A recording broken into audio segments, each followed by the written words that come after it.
Hello everyone. আমরা self concept কিংবা যখনই বলবো যে সেলফ কনফিডেন্ট, তখন কিন্তু আমাদের কোথাও হলে মনে হয় যে না আমি তো সেলফ কনফিডেন্ট। কিন্তু সত্যি কি সেলফ কনফিডেন্ট?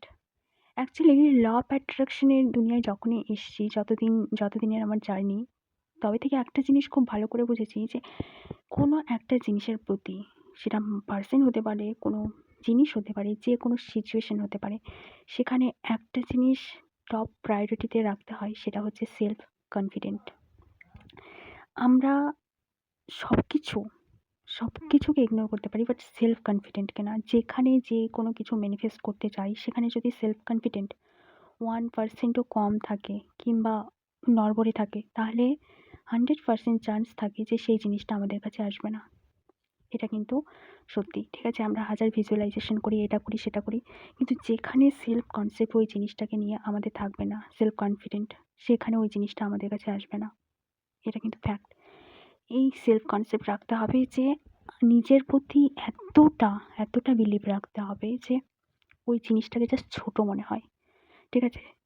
যে কোনো জিনিস যখনই ম্যানিফেস্ট করতে যাবে, তখনই কিন্তু ওই জিনিসটাকে সবসময় ছোট নজরে দেখতে হবে। তুমি আগে, ফার্স্ট প্রায়োরিটি ইউ।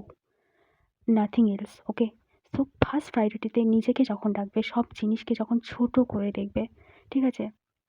কেন কি তুমি আছো বলেই তোমার যে চাওয়া পাওয়াগুলো আছে। তুমি যদি না থাকো তাহলে তোমার যে উইশগুলো, সেগুলো কিচ্ছু থাকবে না, সেগুলোর কোনো দাম নেই, জাস্ট হাওয়া। ঠিক আছে? সো ফার্স্ট প্রায়োরিটিতে নিজেকে রাখো।